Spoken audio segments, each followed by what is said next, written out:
Good afternoon, everyone. Welcome to today's boot camp, Optimizing EDR for RMM. And since not everybody has had the benefit of getting a good breakdown of really what makes EDR different from regular AV, I've got a few slides we're going to go through really quickly just to set some perspective because it helps inform the optimization decisions that you make later. And this chart does a good job of laying this out and for what you're getting with EDR versus what you're getting with a traditional AV on the basic level. So in the event that you have a solution in place, whether it's EDR or traditional AV like AV MAV, Bitdefender that's inside of RMM, well, it detects something. Once it detects something, it's going to kill and quarantine it. Both legacy, traditional AV, and EDR do this. There's nothing really special or different about that part. They will both kill the process, quarantine the payload files. But that's where traditional AVs stop. They stop at that part. They just, stop it, pop up a notification. You get an event in the RMM dashboard. It'll fail an alert and let you know if it's moved into quarantine. But that's really all that happens from a traditional AV, and even some more advanced endpoint protection platforms. That's about all you get. But with EDR, there is more that's able to be automated in that response. And these are just out of the box options for EDR.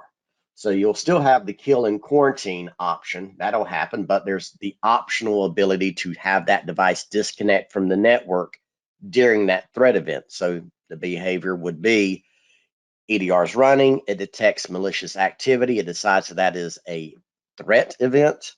It will lock that device down so it cannot communicate with anything else on the network while it's remediating what was done. While it's killing, quarantining, and remediating the damage, it'll keep that machine isolated on the network so whatever is happening on it doesn't propagate and spread out to the rest of the environment.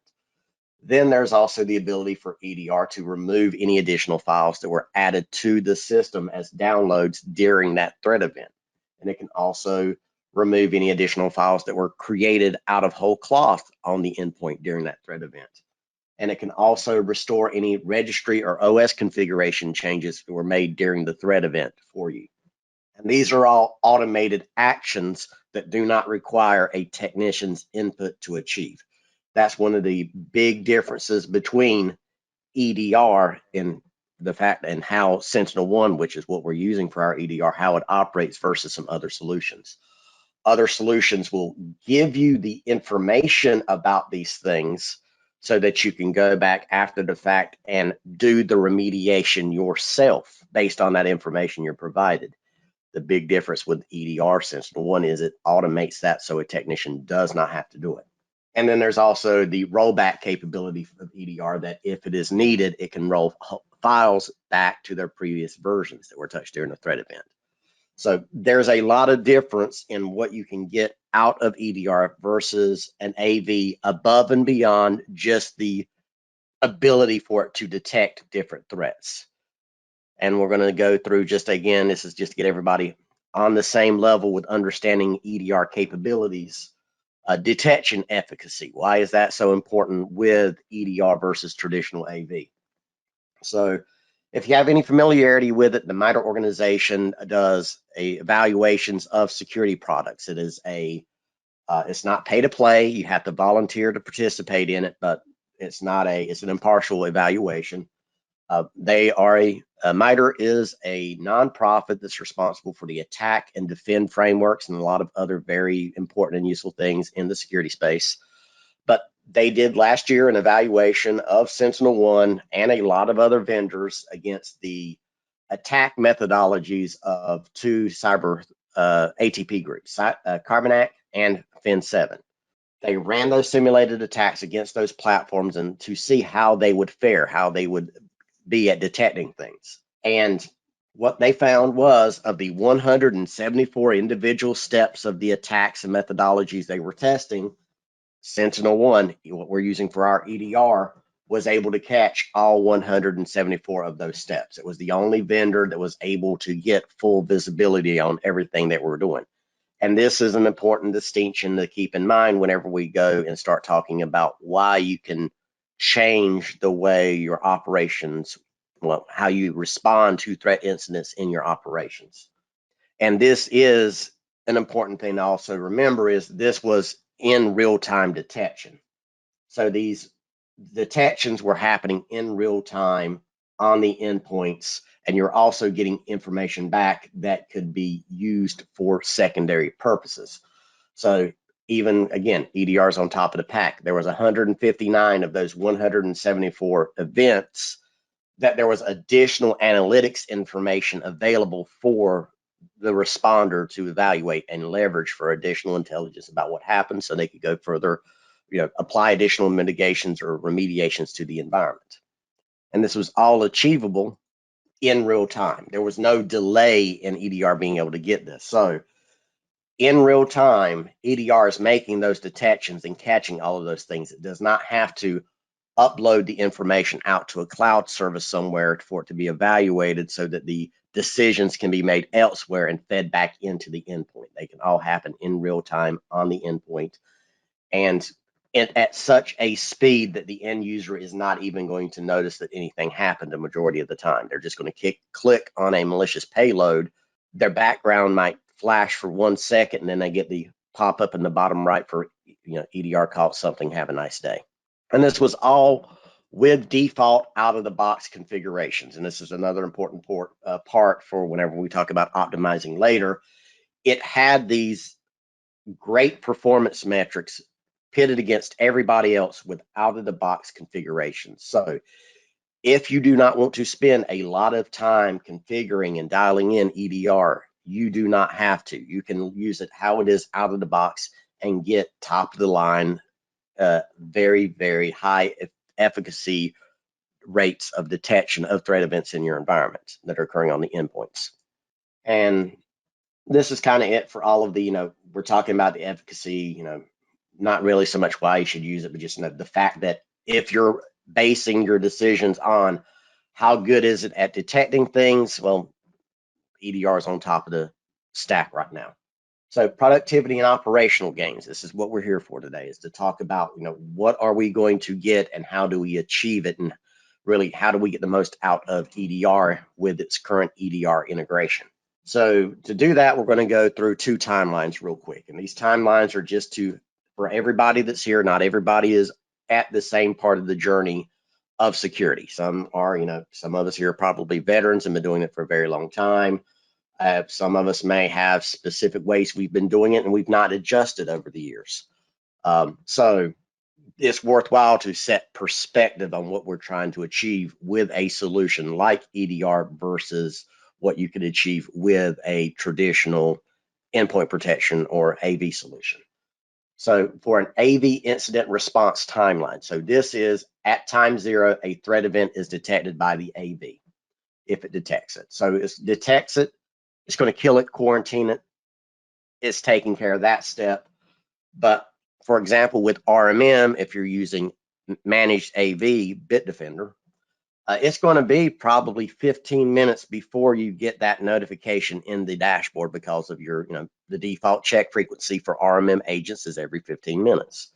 So from the time the event occurs to the time that you're notified it in the dashboard, you're probably somewhere between 5 and 15 minutes is going to go past. And then once that happens, well, if something is put into quarantine and you get that notification and it flows through your PSA or your ticketing or however it happens, and a technician or an incident responder finds out about it, well, 15 minutes have already gone by. They're already behind the ball. And now they got to do intelligence gathering. But that's going to be limited with a standard AV, because a standard AV is only going to be giving you mostly the time, the drive location, a generic descriptor for whatever the threat was, the action that was taken, and that's really it. You don't know anything else about the event. If you want to know more about it, you would have to go to the endpoint and start performing investigations, and that would be looking through logs, checking to make sure that no new scheduled tasks were created for persistent purposes of an attacker, using a tool like Chainsaw or something else, trying to do correlation of events. You can get some useful information by going to the endpoint and start investigating it. But it's not really efficient, and it's not a guarantee that you're ever going to get any real useful information depending on what the threat was. So a responder, a technician, they're forced into a corner in this situation of, well, they don't have any real good actionable intelligence. All they know is it was the name of the this is in the name of the virus that was blocked, or the name of the malware, and it killed and quarantined it. That's all they've got to go with. So they'll end up reverting to spray and pray methods. They're going to run another scan with the AV. They're going to run a scan with another AV. They're going to run a repair tool, a cleanup utility, a system restore, and then they're going to call it done and go on without their day. But the only problem with that is they have no good confidence in the fact that everything concerning that threat event was addressed, because they have no knowledge about what happened. And this can take a not insignificant amount of time. This could take 50 minutes, 30 minutes, up to 3 hours, sometimes even 5 hours. The example that I like to use for this, just because my real world experience of having come from an MSP, AV stops something, you get a notification in the dashboard. Okay, cool, it's been taken care of, it killed a quarantine. But you also get a help desk ticket in from an end user that says, help, my desktop background is black and I can't change it back to my kid's soccer photo. Well, that's now a request for assistance. A technician has to put effort and time into that. And they may correlate that, oh, this is happening at about the same time that the AV caught something. So, oh, they're probably related. Let me do a little bit of digging there.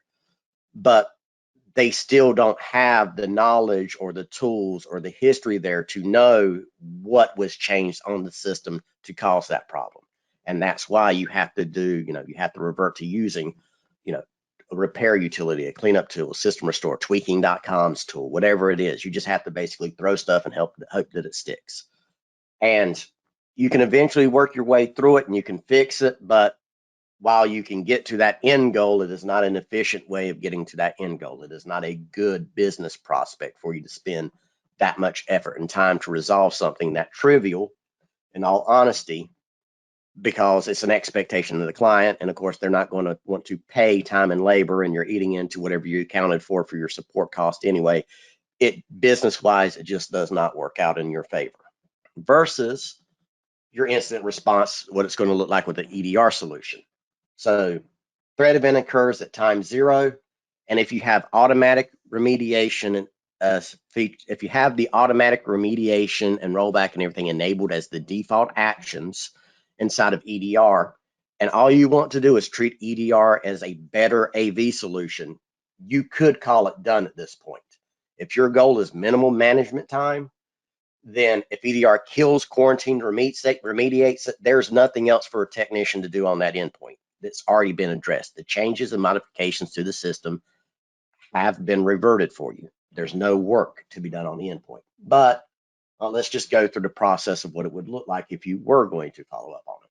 So remediation is complete within a minute. Sometimes it is complete in milliseconds or a few seconds of time. And that's why, again, for the end user experience, they click on a malicious payload, their screen flashes for 1 second, and then EDR takes care of everything and reverse back any changes that happened. The information about that event is going to make its way back to the dashboard, to the EDR elements of the dashboard for you. So within minutes of the alert, your ticket workflows and everything should kick in and notify your responders, and then they can, you can trip over into intelligence gathering. But since EDR is gathering a lot of information, and we'll be going over exactly what that information is. Since it's gathering a lot of information for you, you've got everything in the dashboard. You do not have to remote into the system. You don't have to interrupt an end user's productivity to figure out what's going on, so they can stay productive while you're working in the background. And since it's all in the dashboard available for you, your technicians are going to be more efficient. They don't have to go through the effort of collecting and correlating that information from somewhere else. So and they're going to be having access to the time, the location of the file, but they're also going to see a full timeline and a process waterfall of everything involved in that threat. You'll also be able to see system registry changes, and there'll also be other valuable forensics telemetry and forensic information available in there for you to use. And then 15 minutes after, it's 15 minutes later, you've read all that information. Within 20 minutes, a technician can already be compiling a incident response report. And I'll show you the tools and the information that's available inside of EDR to prepare that report. But you're literally sub 1 hour to resolve a threat incident that EDR is picking up for you. And this can be a drastic change in the way your operations model works. So maybe you've traditionally been very hands-off on it, and the approach was, we have the AV in place, and if AV catches something, great. We're not going to deal with it. We're not going to bang our heads against the wall with that. That's why we have backups. So for whenever our AV fails, we can restore stuff from backup, which for a very long time, that was the proper approach. That's how you dealt with it, because AV was complicated. But as things have been optimized, become more efficient, more power has been added to solutions that are available to the wider market, it has become more and more trivial to do more than that. And MSPs have to evolve with it. And that's the reason why we brought in the EDR solution when we did, and what we brought in, because we realized that is the movement of the market. So EDR versus AV. So what are you looking at for day-to-day improvements? You should be seeing a reduction in the number of help desk tickets for user experience issues, because again, it is able to immediately remediate changes to the system for you without a technician having to be involved. You're able to gain more confidence in knowing a threat incident has been resolved. You're actually able to see what was changed and verify that they were changed back to its previous values. Less time is going to be spent by technicians on cleanup and remediation tasks, less time spent on the intelligence gathering that you have to perform, less likely to see secondary payload. So this is a big difference in, from AVs to EDRs, is you're relying on an AV to detect usually it's heuristic detection and a signature detection, which is now trivial because of the tools and the complexity that are available to attackers to perform obfuscation of malicious actions, to use PowerShell with base64 encoded obfuscated code to push things and make things happen directly into memory, so it's never actually a file on the system. EDR solutions are very good at stopping those types of attack chains. And also it should, in the end, mean less stress for technicians, mainly because educated guesses aren't needed the way they are with standard AV. With regular AV, it blocks something and somebody asks you, well, what happened? You're pulling stuff out of thin air most of the time. You're having to use your previous knowledges and experience and make a best guess to explain to that end user, to that client, what happened in terms that they're going to understand. Now, you still have to do that translation job with EDR, but you don't have to guess about what happened. You know what happened. You have a record of what happened, and you can prove it. And that auditability auditability going forward is going to be a very, very important requirement of MSPs, because it's not just the model of trust but verify is going to get much more stronger on the verify side of things as we go forward. So one tool, multiple services to offer. So I'm going to go through, what are 3 broad ways of how we can optimize EDR for what you're going to be offering it as. Right, and we're going to go through just a few slides here before we actually drop into a live demonstration in the EDR environment, so we can go through some of these settings, how to configure them. So first is, you're able to use EDR just as a replacement for AV, and that's all you need it for. You need something better than standard AV, but you do not want to spend more time or effort managing it. Heck, you want to spend less time managing it. Great. Use EDR, set the policy to kill, quarantine, and remediate as the automatic actions, and walk away. Give it just as much attention as you currently give your AV, or even less. You're still going to get the high efficacy rate of it being able to detect and remediate things for you. So you're getting a lot of benefits there just from that transition, not considering anything else you're able to do with EDR. And then as a improved way of using EDR, you can still treat it the same as AV, but you can also leverage some of the additional controls that are available to harden your client's environment, such as the network control, which allows you to have a centralized way for managing endpoint firewall rules. USB control, so you can control USB devices that are being plugged into a device, plugged in, block them, allow them. Bluetooth control, so you can block Bluetooth devices based on versions or on device classes. You still would be setting the policy to kill, quarantine, and remediate because you don't want to spend that time managing it. You just want it to go on cruise control, give you all the benefits that it can give you so you can go off and focus on other things.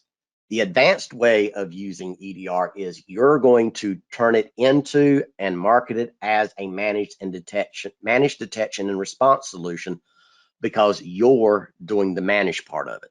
So a big difference between SentinelOne and a lot of the other solutions that are out there is a lot of the other solutions are gathering the information about what's happening on an endpoint. It's making it available for you, but it is not automating the fixes. They basically say, here's a report about what happened on this endpoint. You should go fix those things, and it's up to you to go fix those things.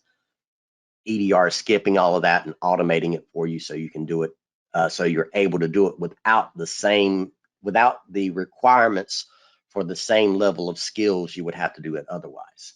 You'd still be using the network, USB, and Bluetooth control options, network quarantine capability, so that whenever a threat is active on a system, that device is isolated on the network, and I'll go into some applications for that later.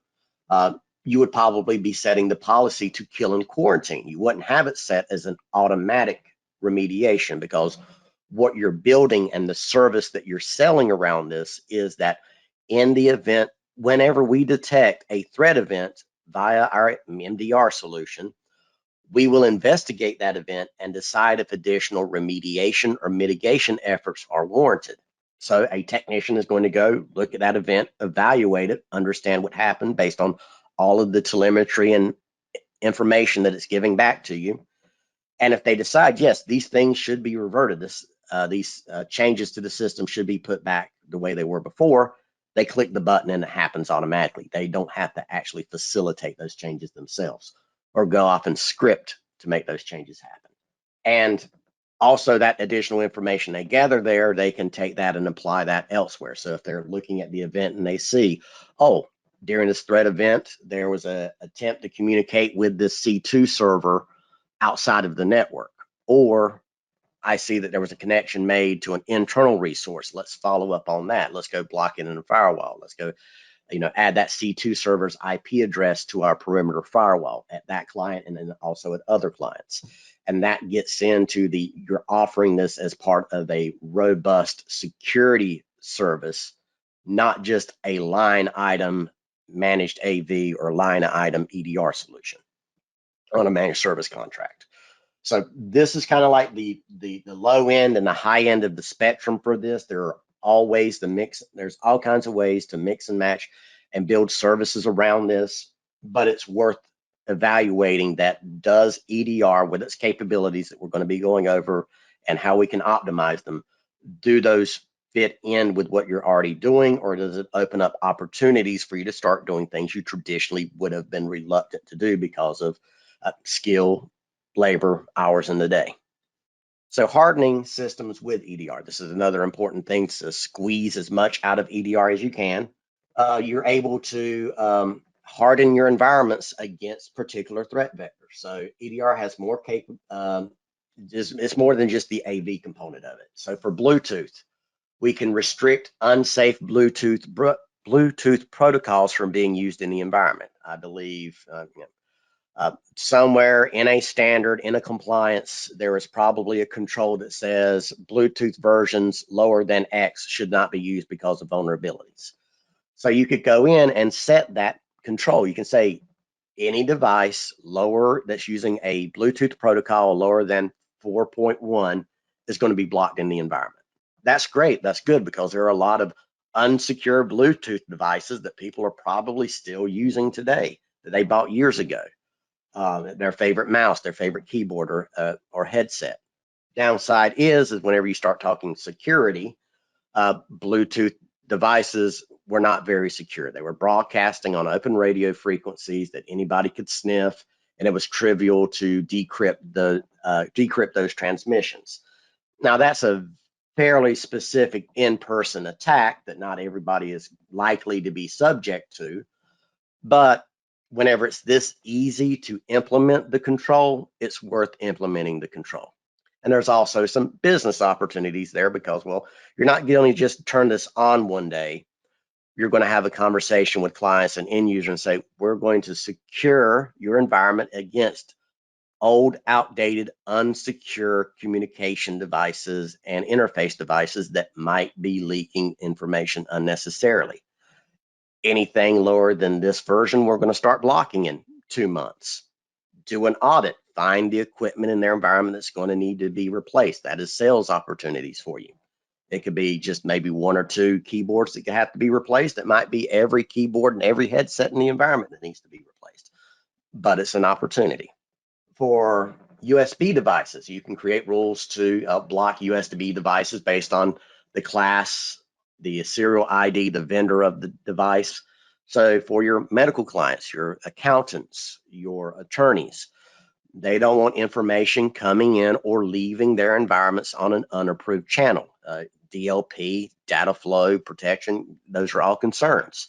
So you need to be able to prevent somebody from taking any random USB flash drive or hard drive, plugging it into a system and taking and bringing information in or taking information out, because both of those are threats to the business. Could they be a technical threat? Yeah, they could be bringing in payloads on that. But there's also the business threat there that valuable business information can be exfiltrated from the environment. So for those types of clients that are worried about that, we can put in a rule that blocks USB devices based on mass storage, and then create another rule that allows USB devices based on a specific serial ID. That way, everything's blocked except for this box of pre-approved encrypted USB keys that you're selling. So again, improving and hardening security of the environment, but also a hardware sales opportunity there. There's even more hardening available with EDR. So there's the disconnect from network option, and I'll get into some the deeper technical implementations of that here in the last half of the session. But whenever a threat event occurs, you can have an endpoint isolated. That way you're preventing lateral movement of an attacker within an environment. But you can also add additional network quarantine rules to allow you to continue to connect to that device through your management infrastructure, whether that's RMM.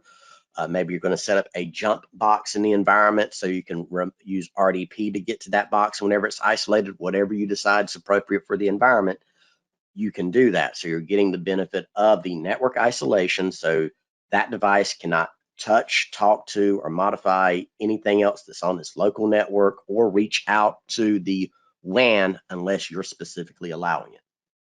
So now let me get my dashboard up, and we're going to go through a few things here in the actual RMM dashboard with EDR.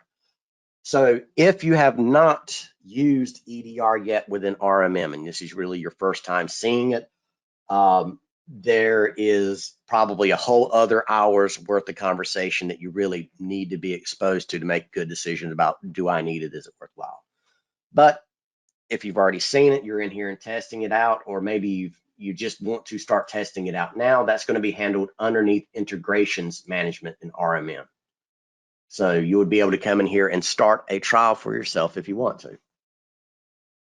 EDR itself, all of its controls and functionality are going to live down here in this area as well.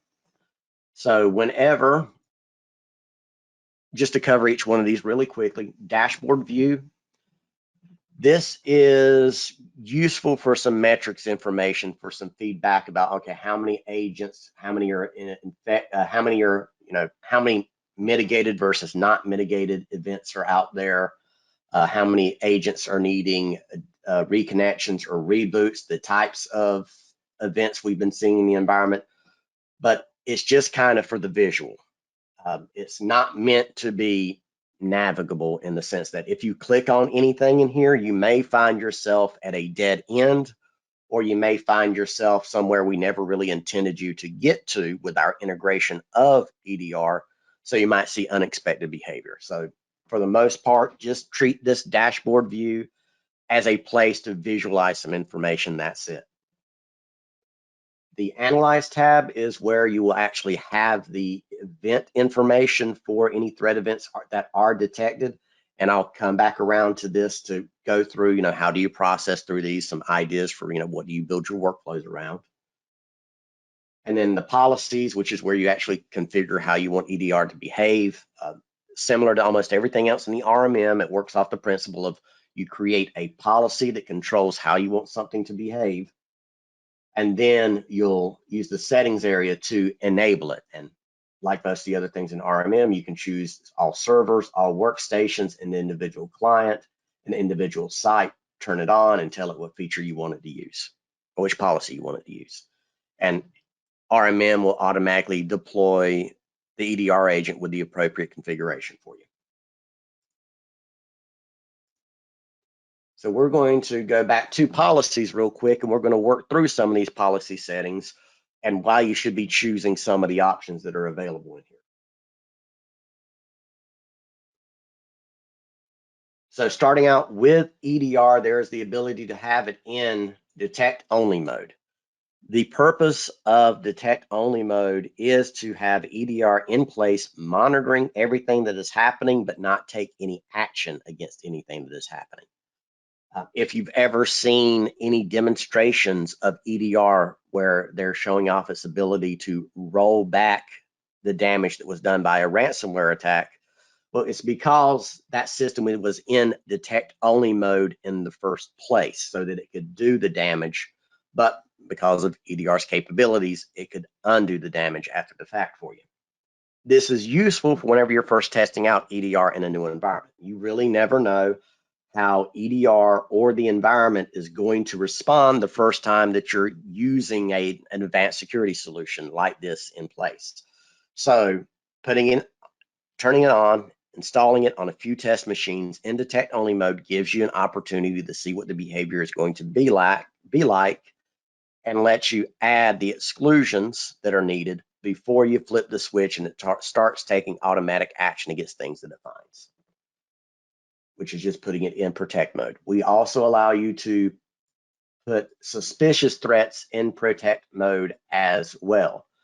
And this just is a fact of there has to be a threshold between not a problem, could be a problem, and definitely a problem. We are giving you the choice to treat the could be a problems the same as the definitely a problem. If you do this, you will have a more secure environment, but you'll also have to create more exclusions in the beginning and potentially more exclusions down the road. Some are hesitant to enable this because they have concerns about false positives and the interruptions to environments and the help desk tickets that I can generate. I am much more focused on the security side of things, and my viewpoint on it is once you have taken the time to configure EDR for the environment, how it should be, and you've got it dialed in for what it should be for that environment based on your testing, and you say, all right, we're ready to go live. If you see additional false positives in the future, it's probably because an end user went and grabbed a new piece of software and tried installing it in the environment, and then you get a angry email about why are you blocking me from doing this. Well, the appropriate response in my mind is we were doing what we were supposed to do. We saw something happening in your environment, something new, something we had no knowledge of that was supposed to be happening or not, and we did what we were supposed to do out of an abundance of caution and stopped it from happening.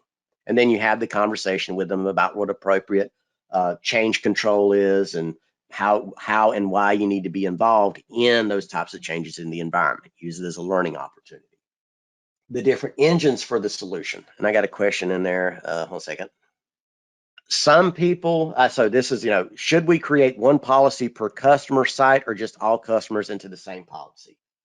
That goes into what are you going to treat EDR as? If you're going to simply treat EDR as a better AV and you're not going to try and leverage all of these other things that you can do with it, by all means, put everybody into the same policy.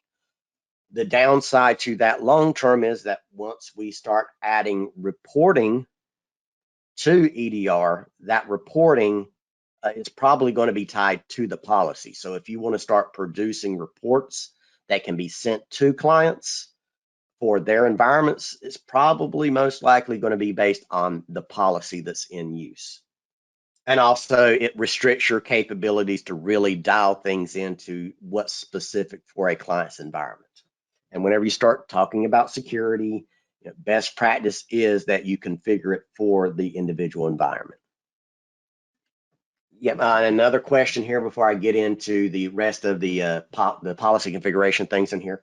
As far as what is the difference between the integrated version and the standalone version, right now there's no difference between the agent itself, what these policy settings are, and what you can get the agent to do. That is exactly the same between the integrated version and the standalone version. The only real differences at the moment between the two is that the standalone version already has the reporting, and it already has a larger set of email-based notifications you can set up and access to the API. Those are probably the real meaningful differences between the integrated and the standalone for us right now. There's also some, if you have Mac operations, if you support a lot of Macs, well, we don't have the Mac support in the integrated version yet. That's in the standalone. Same with Linux. So if you have a lot of Macs and Linux devices you need to protect, then you may, it's going to necessitate going over to the standalone version right now. The different engines for the product, just a quick review of these, just for anybody that's not heard a good explanation for these.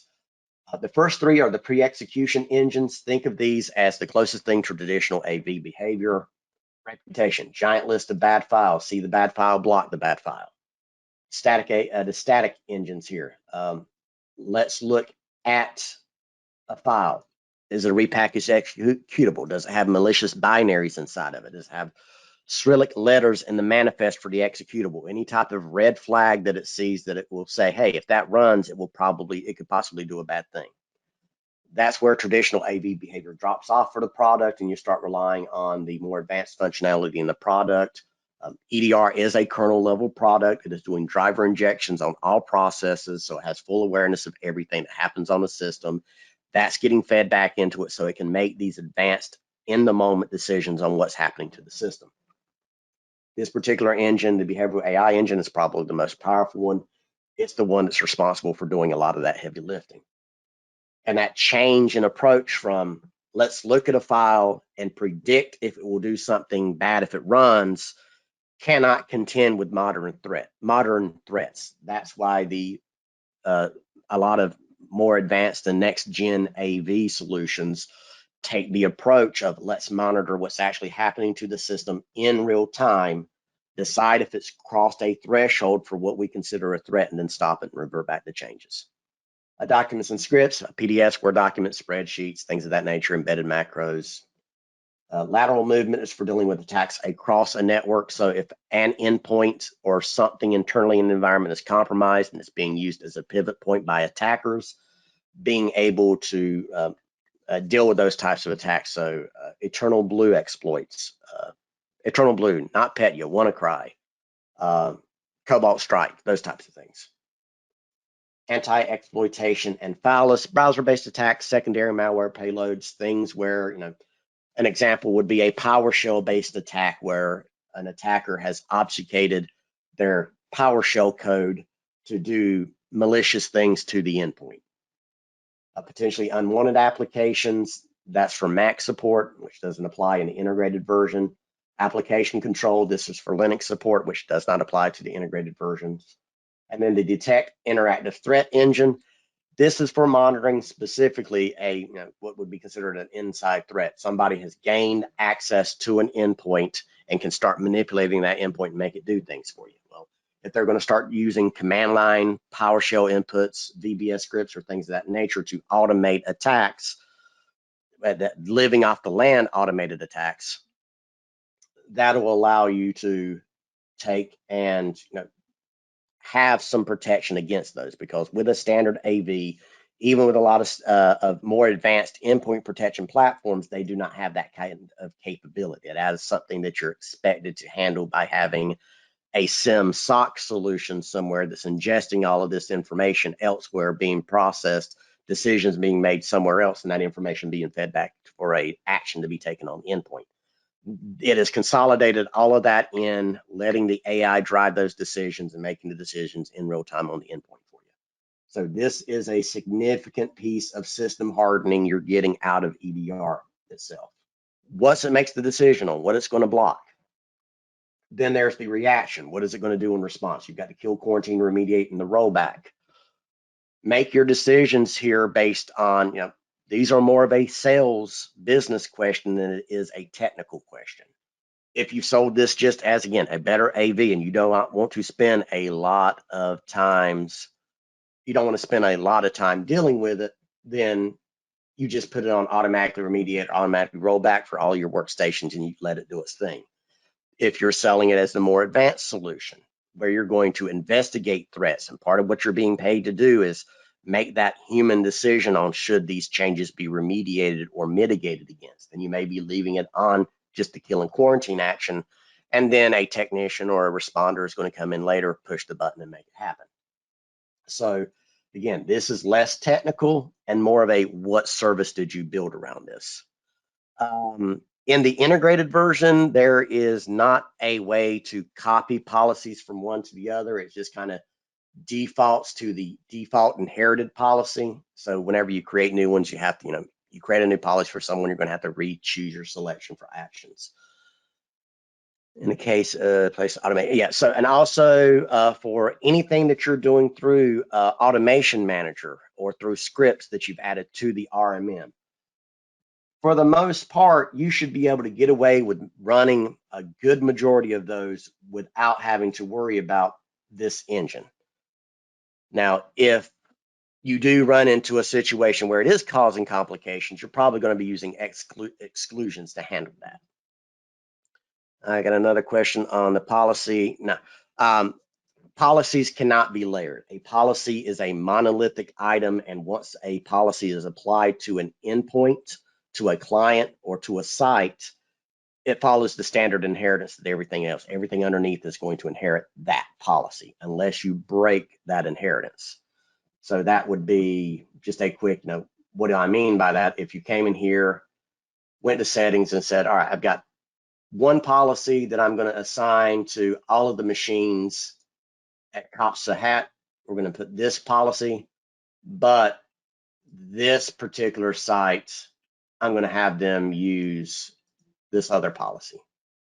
And then I could go in further and then say that an individual machine is going to use yet a third policy. You can do that type of thing, but each policy is its own self-contained entity that contains all of the settings that are going to be applied to whatever endpoint receives that policy. The network quarantine, so this is another really important part of the solution of if you decide to use it, understanding it and having a conversation with stakeholders. If you enable disconnect from network, the behavior is as soon as EDR qualifies something as a threat, that system's status is switched to active threat. This will then tell the Windows firewall on that Windows device or the firewall on the Mac to turn on and block all communication with everything except for back to the EDR dashboard. That way, again, it's about preventing lateral movements or an event escalating and starting to affect the rest of the environment. Just on pure statistics, if you enable this, you are increasing your likelihood of headaches in just the sense that it's going to be enabled, it's going to get triggered, and it's going to interrupt somebody's workday somewhere at some point. Now, normally it happens so fast that an end user doesn't even notice. It happens in only, it happens in like a few milliseconds, 2 seconds, 3 seconds, and they're back and going, and they never even notice that it happens. But in the event that EDR fails the kill and quarantine step, that's really what this is about. It sees something doing something bad and it tries to stop it, but it fails to stop it. This is the emergency stop button. This is what is going to isolate the machine, keep it from affecting anything else in the environment. Of course, stakeholders need to be notified about it. There needs to be a documented incident response for it and what this entails, that we're doing this because we have to. It's part of a good security stance, and we need the 10, 15, 20, 30 minutes of downtime that you're going to suffer to make sure that this isn't an attack that's going to propagate out further into your environments and cause, collateral damage. With that, though, you do have the ability to set quarantine exclusions for this network quarantine. So if you enable this, I highly recommend using the network control, which again, you can use this to create firewall, to control the firewall rules on a system. So I could easily come in here just as an example. I'm using RMM, therefore I'm going to be using take control for remote access sessions. Nobody else should be touching the systems I manage. Nobody should be remoting into these systems, again, other than me. So I'm going to block RDP protocol across the board as part of my security hardening. Now for the quarantine, I can come in here for the network quarantine, and this is going to say, all right, whenever that network quarantine kicks in, is there anything that I want that computer to maintain connectivity to? And I could come in here and I could add a rule for, let's say, a local jump box. Maybe you have a management computer in the client's environment, and you do want to use RDP. You do want to be able to RDP from that machine to that other machine in the event that it's down. Well, you could come in here and you could add an allow rule for that particular, whatever that device's address is in the environment. Or you have the ability to add the external IP address. So whatever your management infrastructure is that you want to manage with, you could come in here and add that so you could maintain connectivity to that endpoint. So you can still get information back into RMM, into take control. Is there the headache of taking the time to add those in here? Yes, there is. But this is the price you pay whenever you start elevating your security stance in this way. There's a lot more of this manual configuration and tweaking per environment to ensure, compliance to whatever your best efforts are that you're trying to achieve. Then there's device control. I want to get a few minutes in on it, just as, so everybody knows where this is and what you can do with it. I can come in here and again, I can add a rule for, say, Bluetooth devices, and I'm going to block on versions. It's this simple. Choose it, block anything lower than 4.1 if that's what I've decided my cutoff is. Done. Any policy that's using this is going to be applied. We can also do it based on, instead of Bluetooth version, maybe we want to do it on hardware identifiers. Now maybe we're fine with audio devices in the environment that work off of Bluetooth, but we don't want keyboards and mice to be used because keyboards, keystroke logging. It is a valid form of attack against Bluetooth and Bluetooth enabled keyboards. So we could do this. And then for USB devices, we can come in here and we can block USB devices based on class. And here in just a few clicks, and again, this only takes seconds to do. There we go, mass storage. I'm done. I'm blocking anybody from mounting external hard drives in the environment. And I can go back and create the allow rule based on serial ID. So everything's blocked except for this box of pre-approved encrypted USB drives that I'm going to sell for a margin. Back into the Analyze tab. So this is what I want to close out with, because this is the, well, how do I optimize my daily relationship and workflows around EDR based on what I chose in the profile configurations. So when you enable EDR through the integrated version, it is going to automatically add for you a check to any of the endpoints that are using EDR. And this check is this one right here, script check endpoint detection and response. And this is going to be your alert for things that require your immediate attention. So if EDR has done what it was supposed to do based on your policy configurations, it's killed it, quarantined it, remediated it, taken care of it, there's nothing for a technician or responder to have to go immediately do to that endpoint. It has already been taken care of by the product. These are all of the things that would require immediate attention from a responder. Is the self-protection feature enabled? So the anti-tamper feature, has it been disabled somehow? Is the agent not running correctly? Is the main DBT, the main behavioral engine, disabled? Is it not installed at all? Is it not running? Is the infected status, not clean? Is there an active threat on the system? Those are all of the types of things that need to have immediate attention. Does this check work for the standalone version? Yes, it does work for the standalone version. But to get that check for the standalone version, you will have to go to the cookbook and retrieve it. And while I'm here at the cookbook, yes, there is, just look for EDR and you'll find the EDR script in here for monitoring. But there's also a VSS Snapshot age monitoring check in here. And this is very useful for EDR. If part of what you're marketing EDR on is its rollback capability, well, you want to have as many assurances as you can that when you need that rollback, it is going to work like you intend.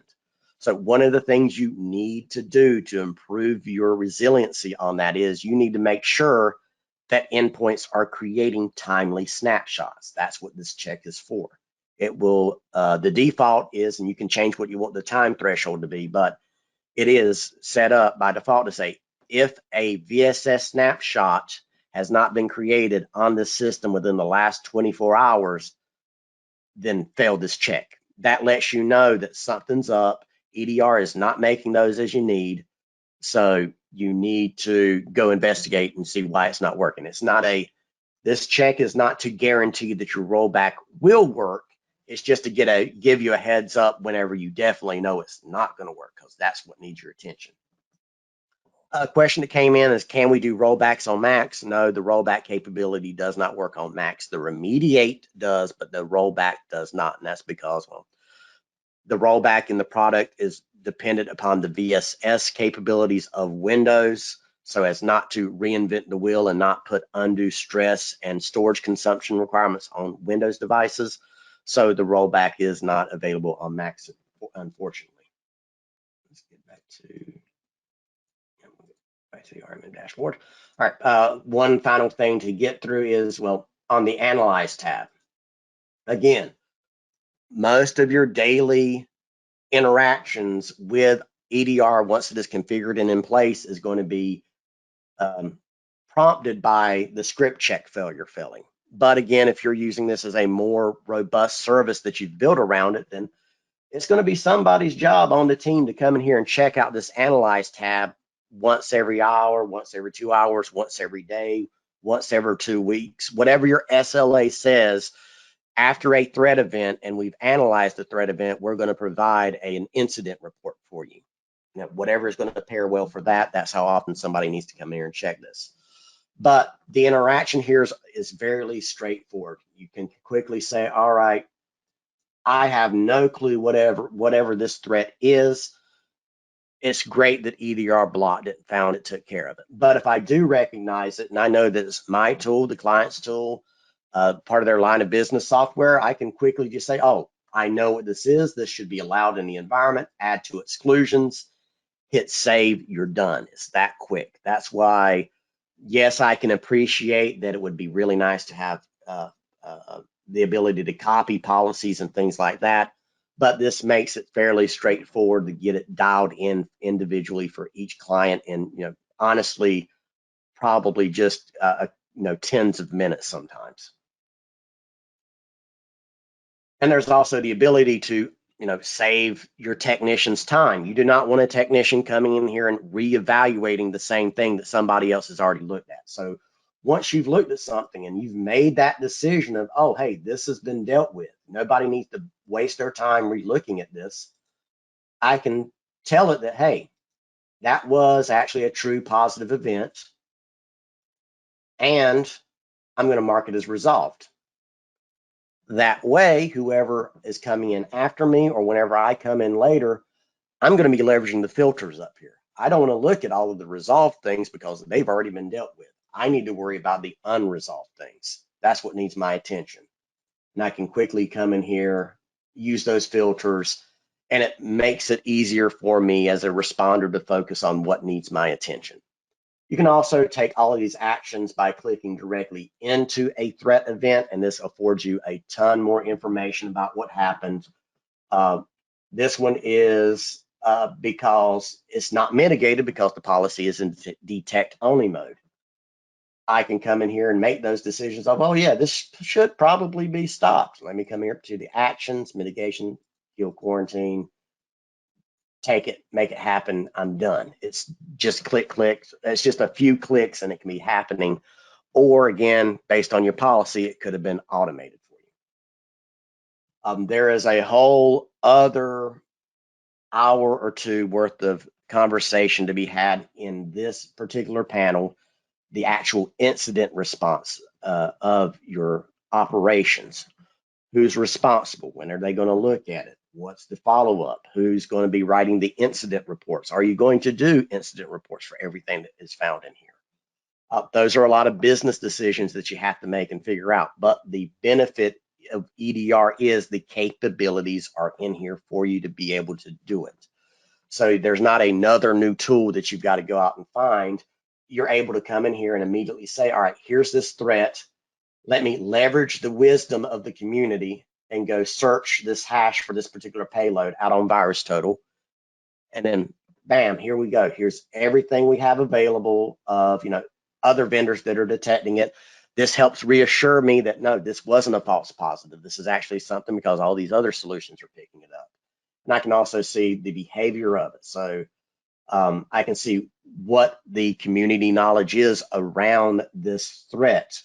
Are there some other additional files or processes that are being created here that I can go back to and say, half of my clients are using EDR, half of my clients aren't using EDR. And I find a particular file that's being dropped by a piece of malware. I can then go back to the RMM section, create a custom check to add to the script manager to go check the rest of my deployed endpoints to see if they have that file on them as well. And this way, I have ammunition to go talk with those clients that have not made the transition to EDR about the only reasons why we know this is happening in your environment is because our other clients are using this more advanced solution. We found out about this attack and we decided to investigate our other clients to make sure they weren't suffering from the same attack as well. And that can get the ball rolling about why the transition from an AV solution to an EDR solution needs to happen. We did have will we be doing another session on the analyze? Yes, we will. We will actually be doing, it's going to be probably January or February, unfortunately. But we are going to be doing some EDR sessions that are based on the actual incident response side of things. So what should you be considering? What additional tools and processes do you need? The actual, the execution of it. And also, if you want a good breakdown of the analyze section, honestly, go to SentinelOne's YouTube page. Just go to SentinelOne, go to their YouTube page, and just check out what they're doing with their analyze session. Now, keep in mind that it's not going to be all the exact same look and feel, but you should have access to 99.9% of all of the functionality that they would be demoing. So that would be if you kind of like can't wait and you want to go ahead and get into that now, that's probably where I would go check out. If you needed to have more of the business side conversation around EDR, how do I market? How do I sell it? How do I create packages with it? Check out the boot camps that our head sales and marketing nerd, Stephanie Hammond, is doing. She's doing some very good security packaging boot camps, as well as in December, we'll be doing a building managed services to a cybersecurity framework boot camp, where we go through, what's the starting steps of why and what you should be choosing for a security framework, and how you start out on your first steps of building your services to it. It's been a pleasure. Make sure you check out the other boot camps, the office hours. If you have difficulty in deciding which patches you should be prioritizing, my security office hours is a great place to go, because I always review what's been pushed out for Microsoft updates every Thursday after Patch Tuesday. All right, everybody, it's been a pleasure. Hopefully I'll see you on some of those futures boot camps and office hours. Have a good afternoon.